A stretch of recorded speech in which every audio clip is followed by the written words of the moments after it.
is my makeup look for today. Medyo pinagpapawisan na ako kasi ang init. Here's without the glasses. So, let's go! Kuya, ito na po ba yung pinaka-trinoma? Saan po yung activity center?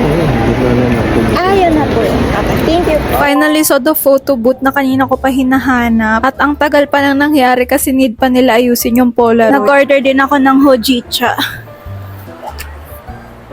Ano po yung sa MRT? Ay, baba lang po. Thank you po. Naliligaw talaga ako, guys.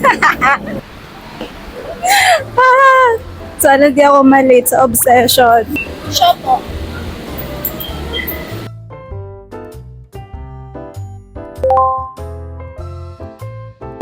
Lumiit na yung chicken ng Popeyes.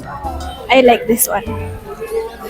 Guys, I highly recommend Obsession. You should go watch it right now. After that, I just went to Stradivarius and stroll around. Pero di naman talaga ako bumili. Then, bought some berry bar. Pumunta lang din ako sa grocery para bumili ng pang-film. Ganyan mo ng angle, guys. Kasi walang dantayan eh. POV nyo pag basket kayo. That's about it. I'm just waiting for my Grab here and uwi na ako. Bye!